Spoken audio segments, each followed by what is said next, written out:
Como é que era a vida desse cara, Júnior? Fala pra gente. Ele era rico. Não. Você não usou o termo correto. Não? Não. Ele era o mais rico do mundo.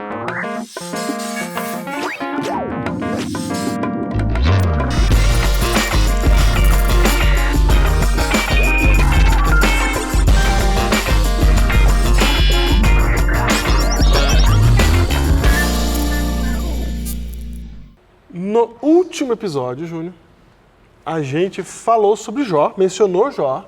Foi, certo? Terminou ali. Mas a gente está numa série sobre o sofrimento. Sim. E a gente vai agora olhar só para o livro de Jó. Só para a história de Jó, para poder entender um pouco mais sobre o sofrimento. Qual foi o detalhe ali? Qual que é o detalhe, né? Volta lá no episódio anterior. Como é que volta, Diego? Volta assistindo na internet, porque tem no YouTube todos os episódios do Hiperlinkados. Tá tudo lá. Tá tudo lá. Tá tudo lá. No Facebook também. Isso. Então, assiste o episódio anterior para você continuar com a gente nessa série. No livro de Jó, a gente descobre que Jó tem um motivo diferente para sofrer, né? Talvez a maioria de nós não saiba que existe esse motivo, mas ele existe. A gente falou de vários motivos para o sofrimento. Sim. E quando chegou em Jó, o motivo dele era sem causa. Sem causa. Sem causa. E a Bíblia é clara em dizer que ele era íntegro, reto, temente a Deus e que desviava do mal. Perfeito. Foi isso que a gente falou. Ok. Só um detalhe que é importante também, Júnior, nós não pretendemos nessa série esgotar os assuntos sobre sofrimento. Né? Na verdade, nós não pretendemos em série nenhuma esgotar nada. Em nada, exatamente. É. Só lembrando que nós não temos essa pretensão. Então pode acontecer da gente não mencionar alguma coisa ou outra e as pessoas falarem assim, não, ficou faltando aquilo. Mas é por causa realmente do tempo e do tema que a gente está lidando. Isso. Ok? Mas no livro de Jó, que inclusive é um livro longo, tem mais de 40 capítulos, episódios, eu ia falar. Capítulos. A gente está no mundo do episódio, né? Mais de 40 capítulos. E este livro é um livro especial, Júnior, porque ele é um livro sapiencial. Opa, o que é sapiencial? Feito para sapos. Não, sabedoria. Opa. Sapiência. Opa, entendi. Certo? Homo sapiens. Homo sapiens, isso, exatamente. Júnior, quantos livros sapienciais tem na Bíblia? 5 livros. 5 livros. São só esses 5 mesmo? A Bíblia tem 66 livros, só 5 são sapienciais? Só 5? É isso aí. Eu vou citar os 5 que eu acho que são. Fala aí. Não é? Que eu sei que são. Não é? Salmos. Jó, Salmos, Provérbios. Salmos não é muito sapiência. Tem sabedoria, mas não é o livro disso. Mas tem, não tem? Tem. Provérbios. Cânticos. E Eclesiastes. Eclesiastes e faltou o principal. Qual? Jó. Eu falei. Desculpa, Falei. não ouvi. Jó. Falei. Então, Jó, qual que é a diferença, Júnior? Por que é importante eu saber que é um livro sapiencial? Qual é a diferença? A diferença é que, quando eu sei o propósito do livro, fica mais fácil de eu entender a sua linguagem, o objetivo, as coisas o jeito que ele está falando. Isso ajuda eu a interpretar o texto em si. Só para você, para ajudar então, é que naquela época você tinha a figura do sábio. Ok. Era o conselheiro. Existia essa figura. A gente transformou esse cara hoje no professor. Isso, então ele era o sábio. Mas ele não era só um professor, Diego. O professor era um pedagogo. Sim. Ele era o sábio. É como Era se fosse um é filósofo. outro nível. Não sei se eu posso falar que isso é o filósofo, né? Não, mas era uma figura que ele respondia as questões mais importantes. Era o sábio. Sim. E aí, isso faz com que o texto não seja um texto assim que você possa ler e falar assim, já entendi, já li, já entendi. Porque ele tem significados profundos no texto. Sim. Certo? Certo. É o caso do livro de Jó. Então, se você pega o livro de Jó e começa a ler ele achando que ele é só ao contar de uma história, você vai ler ele do começo ao final e vai saber da história, mas não vai entender. Só um detalhe, o livro de Jó é um diálogo. É um diálogo. Inteirinho, É verdade, é verdade. Ele conta a história lá nos 2 primeiros capítulos, depois começa um diálogo que vai terminar, vai até o final com o diálogo. Exatamente. Não é? É isso mesmo. Então, é um debate, né? É um debate, é uma conversa. Debate, exatamente. Então, é até difícil você achar esse tipo de escrito, né? É. Na Bíblia, esse é o único que tem. E nisso você vai encontrar algumas coisas que estão lá. Sempre estiveram lá, mas que se a gente passar reto, a gente não vai perceber. Não vai notar. Tanto é que o livro de Jó é conhecido como um livro que trata de que assunto? Sofrimento. Sofrimento. A gente acha que tem termos, né? Paciência de Jó, quer dizer, é um termo que a gente usa desse mito chamado Jó, que aguentou tanta coisa, né? Sim. Hoje você vai ver aqui que ele não é mito coisa nenhuma, mas que ele teve um papel importante na história a ponto de hoje vai fazer diferença para mim e para a sua vida. Só que o sofrimento, que é o que a gente acha que é o tema, que é o que a gente acha que é a vida de Jó se trata de sofrimento, não é, na verdade, o tema principal do livro. Ah, não é? Não, não é. Não. Não. O tema principal é exatamente aquilo que a gente falou no último episódio. Naquela palavrinha que se repete, hebraica, que se repete no preâmbulo do debate. Na introdução, antes de começar o debate, tem uma introdução que conta o que aconteceu na vida de Jó. Nesta introdução, sai da boca de Deus a palavra que diz que Jó sofreu sem causa. Sem causa. Em algumas Bíblias vai ser a palavra debalde. Debalde. Em outras Bíblias vai ser a palavra de graça. É que Satanás perguntando para Deus, por acaso Jó debalde serve a Deus? Sim, por acaso. Pergunta por acaso serve a Deus de graça, sem querer nada em troca? Sim, exatamente. E esta palavrinha em hebraico é o que, Júnior? A palavra Rinã. Rinã. Título do nosso episódio. Título do episódio de hoje, Rinã. Nós vamos entender qual é o tema principal e como que é o relacionamento de Jó com o sofrimento pode trazer uma coisa para a gente entender hoje aqui. Que é a resposta que a gente ficou devendo para você que assistiu o episódio anterior. Isso. Então a gente sabe que as pessoas sofrem por causa do efeito daquilo que elas escolhem, né? Por causa do pecado. Sim. A gente sabe que as pessoas sofrem também para não pecar. Sim. Certo?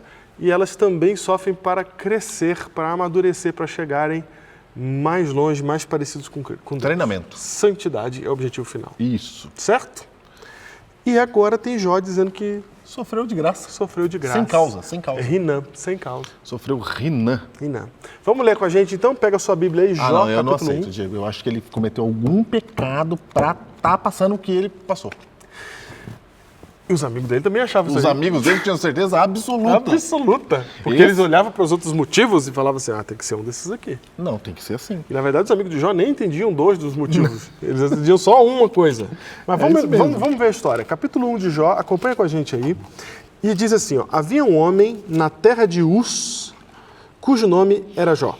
Homem íntegro e reto, temente a Deus e que se desviava do mal. Aqui já tem um monte de coisa para falar. Primeiro, a história de Jó não é a história de um personagem judeu. Opa! Ele é um homem da terra de Uz. Isso quer dizer o quê? Isso quer dizer que ele não faz parte da descendência de Abraão, não faz parte da aliança com o povo de Israel. Ele é um homem de fora da aliança. Ah, é? É. A história de Jó fica mais interessante quando você entende, Júnior, algumas coisinhas. Por exemplo, foi o primeiro livro a ser escrito da Bíblia. Ah, é, Diego? É. O primeiro livro a ser escrito. O primeiro livro a ser escrito foi escrito por Moisés, que foi o primeiro profeta alfabetizado. Que escreveu, né? Que escreveu. Que escreveu. Exato. Mas naquela época que sabe, surgiu, né, a linguagem escrita. E aí Moisés escreve primeiro esse livro, por quê? Por que ele não começa escrevendo o livro de Gênesis, né? Por que ele não começa por outro caminho? Ele começa pelo livro de Jó. Na nossa cabeça, o certo é começar por Gênesis. Não é? Nossa Gênesis está no começo, né? Exato. Começa pelo começo. Por que não começa pelo começo? Não é? Por que ele começa por essa história? E essa não é a história de alguém que é do povo de Israel. Eu acho que ele não estava começando, ele escreveu. Ele sentou e escreveu. Por que quando eu escrevo um livro, eu tenho que começar? Estou escrevendo um livro. Porque e pronto. Essa história ela é impressionante. Essa história ela é muito impressionante. E ela mexe tanto com Jó, e ela provavelmente foi contada a Moisés, mexe tanto com Moisés, né? Ela provavelmente foi contada para Moisés pelo seu sogro Jetro. Porque essa história não é lá descendente de Ismael. Exatamente. Olha aí. Descendente de Ismael. Então o que acontece? Essa história que Moisés tem não pode ter vindo de Moisés porque ela vem de uma outra raiz. Sim. Certo? E aí a gente encontra, o encontro dessa raiz acontece exatamente quando Jetro e Moisés se encontram. Porque Moisés, quando foge do Egito, vai morar nas terras do Oriente. Lá com Jetro. Exatamente. Que vai se tornar seu sogro. Isso. E Jetro é a mesma coisa que Jó é, segundo o texto bíblico. Temente a Deus. Ah, é? É. Porque as 4 palavrinhas que você encontra na descrição do verso 1, do capítulo 1, são definições de quem Jó era. A primeira coisa que você precisa saber é ele não é da família da aliança. Ele é homem íntegro, reto, temente a Deus e que se desvia do mal. Cada palavra dessa é um termo que explica uma característica de Jó. Quando diz que ele é íntegro, quer dizer o quê? O que é integridade, professor José? Quer dizer que ele é inteiro. Inteiro. Que ele não vive uma coisa aqui e outra lá. Certo. Ele é sempre igual. Sempre Onde igual. você olhar ele é isso que você está vendo. Isso. Quando diz que ele é reto, o que isso quer dizer? Quer dizer que ele é inteiro no caminho certo. Exato. Porque ele poderia ser inteiro e íntegro no caminho errado. Exato. Sempre fazer coisa errada. Eu posso ser integralmente mal? Exato. Pode. Entendeu? Integralmente mal. Eu sou... Toda hora que você me vê, eu faço coisa errada. Eu sou integralmente torto? Pode. Posso ser. Mas ele era integralmente reto. E que se desviava do mal. O que quer dizer? Quer dizer alguém que não só não quer fazer o que é errado, como ele projeta a vida para não errar. Porque para se desviar, você tem que olhar lá na frente e falar, olha, ali tem um negócio ali, eu não quero cair naquele buraco. Eu não esperava chegar. Não, exatamente. A mente dele, inclusive o texto de Jó mostra isso pra gente, né? Porque ele faz sacrifício pelos filhos dizendo assim, vai que no coração pecaram contra Deus. Vai que. Vai que. Vai que. Então já vamos fazer o sacrifício. Então ele se desviava do mal, é um jeito de dizer que ele planeja a vida dele em cima do que ele crê em Deus, de fazer o que é certo. E aí a última palavra que eu pulei, que na verdade é a penúltima no texto, temente a Deus, porque é um termo técnico. Temente a Deus é uma palavra que é usada na Bíblia inteira para definir gente que crê no Deus, no nosso Deus, no único Deus, mas que não é do povo de Israel. É um termo técnico. E você acha que esse termo técnico já está sendo usado no primeiro livro que foi escrito? A partir deste livro, que foi o primeiro livro a ser escrito, esta palavra ficou como eu não sei se foi... Eu não sei se Moisés Eu não sei se ele inaugurou. Né? Não sei se Moisés está usando como termo técnico, mas eu sei ela que vai ser usada lá na frente como termo técnico. Então eu não sei se foi Moisés que inventou isso, isso não importa. Não importa, mas termo técnico é o quê? O que é isso, Diego? Como assim termo técnico? É com você, professor José. É comigo? O termo técnico é assim, ó, você é crente. Certo. A palavra crente quer dizer aquele que crê em Deus. Ok. Mas aí o mundo vira, o mundo passa e crente não quer dizer mais aquele que crê em Deus. Isso. Quer dizer aquele que frequenta a religião evangélica. Isso. Mudou. Inclusive, aí vira católicos creem em Deus crentes. também. Creem em Deus. Pode chamar de crente católico? Pode, mas não vale mais. Tecnicamente, assim, desculpa, verbalmente está valendo. Pode. O católico crê em Deus. Mas na prática a gente não chama católico Porque de crente. virou crente, virou um termo técnico. Isso, entendeu? O termo virou técnico. Só usado para aquele que frequenta a igreja evangélica. Exatamente. Temente a Deus é esse termo. Entendi. Então, isso que é termo técnico. Então, tinham tementes a Deus antes do momento em que Deus faz aliança com Abraão? Tem Melquisedeque, que é sacerdote. Sim. Jetro, que é sacerdote também. E ele não faz parte do povo. Então, como é que eu defino isso? Como é que eu chamo? Chamo de temente a Deus. Quando Jó é chamado de temente a Deus, está dizendo assim, tem um árabe lá da terra de Uz, que ele cria na mesma coisa que a gente cria. Então ele é um temente a Deus. Ele é um temente a Deus. E Jetro era um temente a Deus. E Jetro conta a história, deve ser a história mais impressionante que Jetro tinha para contar para Moisés, né? Uma das. E isso impressiona tanto Moisés que Moisés começa toda a sua parte de escrever. Ele escreveu 6 livros da Bíblia. Ele começa a partir desse livro aqui, dessa história. E aí você vai ver o que mais Jó era. Vamos lá, Júnior, leia o verso 2. O verso 2, nasceram-lhe 7 filhos e 3 filhas. Okay. Possuía 7.000 ovelhas, 3.000 camelos, 500 juntas de bois e 500 jumentas. Era também muito numeroso o pessoal ao seu serviço, de maneira que este homem era o maior de todos os do Oriente. Vamos explicar isso aqui, Júnior. Como é que era a vida desse cara, Júnior? Fala pra gente. Ele era rico. Não. Você não usou o termo correto. Não? Não. Ele era o mais rico do mundo. Não, ele não é o seguinte, a galera do Oriente é rica. Não. E a galera do Oriente é rica. Esse povo do árabe, até hoje. Alibaba, esse negócio, Sim, rico. É verdade, é rico. Nós estamos falando aqui do homem mais rico do mundo na época. O mundo naquela época, Júnior, era diferente como é visto hoje, né? Hoje a gente fala de Oriente e Ocidente, a gente pensa já Oriente, todo mundo que está do lado direito do mapa para quem está olhando, né? E a gente que está do lado esquerdo do mapa, nós somos o Ocidente. Mais ou menos, porque a Europa não é Oriente. Não é Oriente, Não, é para lá. É árabe ali, ó. Naquela época, Oriente queria dizer o quê, Júnior? Oriente significava o povo árabe ali, o povo descendentes de Ismael ali. Ok. Descendentes de Ismael que viviam lá no Oriente, que não era do lado de cá no Ocidente, que era do povo de Judá. Certo. Ok? Quem era o mais rico? O mais rico era Jó. Era Jó. E aí, quando você vê as descrições da vida de Jó, Pra gente não faz muito sentido, né? Possuía 7 mil ovelhas. O que é 7 mil ovelhas, né? 3 mil camelos, né? O que isso quer dizer? Naquela época, queria dizer o seguinte, é o mais rico que tem. Ele era o mais rico. É isso que queria dizer. Ninguém tinha mais do que ele tinha. E tinha também 10 filhos, Júnior, isso é muito importante. Dos quais a maioria era homem. Que também é muito importante para aquela época. Sim, 7 filhos e 7 3 filhas. filhos e 3 filhas. Isso. Certo? Você vai ver aqui sobre o relacionamento de Jó com os filhos dele, mas a primeira coisa que você precisa entender é que ele tem ele é fecundo, é diferente de Abraão. Abraão Deus teve que intervir para fazer um filho. Entendi. Jó não. Jó era o bem-sucedido. Exatamente, é esse. Tudo que alguém queria ser, Jó era. O clima que o texto quer dar é esse para quem está assistindo. Entendi. Entendeu? É aí, quando Moisés está escrevendo lá, ele está fazendo esses destaques para você entender de quem a gente está falando. Ou seja, não tinha problema com esse rapaz. Não, estava bem. Não tinha problema. Estava bem. Hoje seria o quê? Hoje seria um bilionário. Isso, não tinha problema. Né? Que tem o que ele quiser. E temente a Deus ainda. E temente a Deus, olha. Temente a Deus. Mas vamos ver o que acontece. E bem sucedido, filhos, família grande. Tudo certo. Tudo certo. Vamos lá. Verso 4, Júnior, fala como é que era o estilo de vida dessa família. Seus filhos iam às casas uns dos outros e faziam banquetes, cada um por sua vez, e mandavam convidar as suas 3 irmãs a comerem e beberem com eles. Decorrido o turno de dias de seus banquetes, chamava Jó seus filhos e os santificava. Pera. Tem um turno de dias? Tem, eles iam dando a volta. Hoje é na casa de fulano de tal. Olha o que o texto diz assim, ó. 7 voltas, 7 Todo dia era um banquete na casa de um dos filhos que convidava as outras 3 irmãs.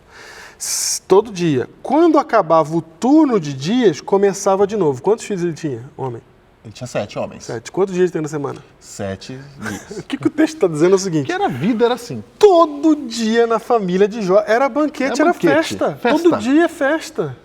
Esse cara vive muito bem. Festa. É todo dia. Quando acaba, começa de novo. É todo dia curtindo. Todo dia tem tudo que eles quiserem. É banquete, vem todo mundo, chama as irmãs. Todo dia. Todo dia. Não é que isso era... Tá aí, é por isso que sofreu. Sofreu porque não pode. Nossa, a gente não gosta muito de gente. Como assim? Que história é essa? Absurdo isso. Como pode um negócio desse ter tanta riqueza assim? Não, tem que ter sofrimento. Foi assim? Não foi isso. Não foi. Mas a vida dele estava tudo certo. Tudo certo. E aí você estava lendo o verso 5 aí, que diz que depois que passava o turno de dias, no sábado à noite, né, na madrugada do fim, né, desses 7 dias, no 7º dia para o primeiro dia, na madrugada ele santificava os seus filhos. Porque dizia no seu... Oferecia sacrifício. Oferecia sacrifício. Então ele era o sacerdote do lar também. Ele era. Certo? Esse temente a Deus. Igual Jetro era. Só que aí, Júnior, e aí vem o verso 6. Que o verso 6 é o grande problema. O verso 6, ele começa a contar, ele sai da cena de Jó, né? Esse é o cara. Vive assim. Vive bem. Tá tudo certo. A vida que eu e você, a gente sonhou pra gente, já tinha. E não é porque a gente tem problema com quem é rico. Certo. Não tem problema, dá um probleminha na cabeça. Tem. Principalmente na América do Sul. Isso. A disparidade é maior. Tem um esquema aqui na América do Sul. Sim. Então a gente tem a ideia de que quem tá rico, ele não é pessoa boa. É do diabo. Ah, é? Vamos falar claro aqui. A pessoa boa é aquela imagem de Francisco de Assis, entendeu? É aquela imagem do... É verdade. Do sofrimento, de não ter nada e tal. Principalmente se você mistura política nesse negócio tudo, aí quem tem dinheiro é porque roubou. Né? Sim. Enfim. Isso não é verdade. Matriz brasileira. Isso. Religiosidade brasileira é essa. É isso aí. E aí, no verso 6, o cenário muda, sai da terra, sai desse cara que está vivendo bem, tranquilo, tudo certo, e vai para uma cena que acontece no céu, no versículo 6, diz assim: Num dia em que os filhos de Deus vieram apresentar-se perante o Senhor, veio também Satanás entre eles. Então perguntou o Senhor a Satanás: de onde vens? Satanás respondeu ao Senhor e disse: de rodear a terra e passear por ela. Perguntou ainda o Senhor a Satanás: observaste meu servo Jó? Olha só, Júnior, o que você acabou de falar, que Satanás se apareceu num dia que os filhos de... Satanás apareceu num dia que os filhos de Deus vieram perante Deus, né? Sim. Que cena é essa aí? Isso aqui é uma reunião no céu. Uma reunião no céu? Lá onde Deus está. E foi o povo lá na reunião. Como é que a gente sabe disso, com tão pouca informação? Tá escrito aí. Tô lendo, eu acredito. Exatamente. Tem muito pouca informação aqui, e aqui alguns intérpretes podem variar um pouco, mas o termo filhos de Deus, ele reaparece na Bíblia, lá quando você tem a genealogia de Cristo. A genealogia de Cristo escrita por Lucas, vai voltando, até chegar em Adão e Eva. Quando chega em Adão e Eva, ele fala assim, Adão e Eva, Adão, né? Adão, filho de Deus. Você foi profundo, hein? Tá. Então quem tinha que ir nessa reunião aqui era Adão. Exatamente, esse era o ponto. Era Adão. Adão era o convidado. Era o convidado. Adão é quem tinha que ir, porque ele é filho de Deus. Era uma reunião de filhos de Deus. Mas ele entregou a posse desse mundo. Eu sei que ficou um zumbido no ouvido do pessoal, eu vou falar rápido aqui, mas não vou explicar, tá? Tá? Mas se Adão é o filho de Deus, que reunião é essa com o filho de Deus? Tem outros filhos de Deus? Então, né? Pode ser que tenha outros filhos de Deus. Certo? E a vida segue, né? Não vamos entrar nesse mundo. Não vamos entrar nesse mundo. Vai lá. Vamos lá. Existiu uma reunião com o filho de Deus. Sim. Certo? E eles são diferentes dos anjos. Está bem diferenciados os dois aqui. Ok. Os seres celestiais, né?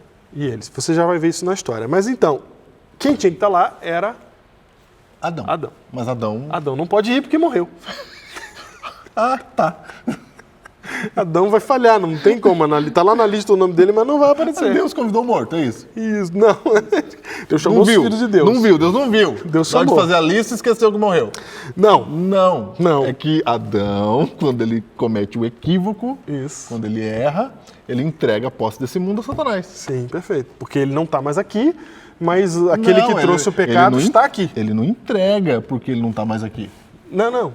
Ele não está mais aqui porque entrega. Eu sei. Sim, perfeito. Entendeu? Não é a morte que é o problema. Não é a morte de Adão que é o problema. Sim, perfeito. É o pecado de Adão que é o problema. É que a terra foi dada para ser... a terra foi dada para Adão, certo? E aí, quando Adão foi embora, por causa disso, né, ficou alguém aqui que ainda está gerindo. Mas não é porque ele foi embora, é porque ele errou, ele pecou. É, isso mesmo. Quando ele peca, é por isso que ele morre. Ele morreu porque ele errou. Isso. Exatamente. Não inverte a ordem. Tá bom. Aí, fica nessa reunião de filho de Deus, fica faltando alguém para representar a terra, né? Aí vai o representante. Está lá. Então, tá lá. Satanás vai firme. Veio também Satanás entre eles. Ele vem, chega firme e fala assim, ó. Percebe que tem um movimento de vinda. Sim, ele pro céu, tem um movimento de vinda. Entre esses que estão vindo, é mais de um. São vários. Sim. Entre esses que estão vindo, no meio, tá Satanás. Tá o anjo lá no céu, olhando o crachazinho de todo mundo que tá entrando, né? Opa, entra. Aí daqui a pouco chega o da terra. Aí já dá um problema. Chegou. Quem é que veio para cá? Vem Satanás. Entendeu? Já causa um barulho lá. Já fica aí. Você viu quem veio? Você viu quem tá aí? Foi. Você acredita que teve a cara de pau de vir? E veio. Veio. Então causa um desconforto. O livro é sapiencial. Então ele fala assim de maneira sucinta, mas aqui está sendo dito que ele não devia estar lá, mas está lá. Tá lá. Não devia estar, mas está. Agora o detalhe é que é o seguinte, ele entra e quem provoca é Deus, né? Então, porque gera aquele problema. Aí o pessoal fica assim, né? E aí? Não é? Alguém vai botar pra fora? Como é que é? Não, ele podia entrar. Como é que funciona aí? Podia entrar. Aí Deus é que começa a conversa. Deus é que começa a conversa. Deus é que puxa assunto. Ele entrou quieto. Puxa provocando. Ele entrou quieto. Aí, como é que Deus faz? Deus fala da onde você vem. Da onde vem? Por que ele fala da onde vem? Da onde vem. Ele está pedindo o crachá. Você é representante da onde? Isso. O que você está fazendo aqui? Da onde você vem. O que você está fazendo aqui? Da onde você vem? Só o detalhe é que Deus sabe, né? Claro. É só jeito de falar. Exato. Aí Satanás fala assim, ó, eu vim do meu pedaço, da onde eu mando, da onde eu comando, eu vim da terra. Exatamente. Eu dei uma volta na terra e não tinha quem viesse. Então eu que vim. Exatamente. Então olha a situação. Ele fala, passeei pela terra e né? Rodeei e passei. Passei. Rodeei e passei a terra. Então lá é meu domínio. Lá é meu domínio. O que está acontecendo aqui é o seguinte, Satanás está lá dentro da reunião, Não era para ele estar lá, né? Só que ele tá, fica aquela expectativa do que vai acontecer, e aí Deus fala assim, então, você aí, o que você está fazendo aqui no meio? Vim da terra. Aí imagina o movimento lá, né? O pessoal, rapaz, agora. Sabe quando faz... Sei. É agora, vamos tirar ele daqui já. Teve os guarda-costas maiores, já fez assim já. É agora. Né? E aí Satanás dá uma resposta, não, eu tô aqui por direito. Eu tô aqui porque eu tenho que estar aqui. Eu tô aqui por direito, porque se eu não viesse, não vinha ninguém. Quem representa a terra sou eu, porque eu ando e rodeio e passeio e faço o que eu quero lá. Todo mundo é meu. Nessa resposta, Satanás está lançando um desafio a Deus. A gente lê e fala assim, mas onde que está o desafio a Deus? Você percebeu que no Dom de Vens tinha um desafio de Deus para Satanás? Tinha. E a gente lê sem perceber. De onde vem? Vem de onde? Só que pergunta é essa que Deus fez, né? Vim... Fica até estranho. Por que Deus perguntou de onde ele vem? Vim de São Paulo. Vim de Minas. Por que Deus perguntou? Agora que você está fazendo uma análise do livro Sapiencial, você começa a entender por que Deus perguntou. Na verdade, na pergunta de Deus está implicitamente a declaração de que ele não devia estar ali. Só que aí Satanás tem uma respostinha pronta. Né? Ele fala assim, não, eu vim do meu reino. Alguém tinha que vir representar. E eu vim do meu reino. Quando ele diz isso, ele está fazendo um desafio para Deus, que ele está dizendo assim, ó, no teu universo, Deus, no teu governo, só lembrando que Satanás é inimigo. Inclusive, esse é o termo utilizado para ele nesse texto. Ele é o inimigo. Satanás em hebraico quer dizer inimigo. Então, nesse texto aqui, ele se apresenta como adversário, exatamente porque ele se apresenta como um adversário de Deus no governo do universo. Ele questiona o governo divino. Ele diz que Deus não é maravilhoso, certo?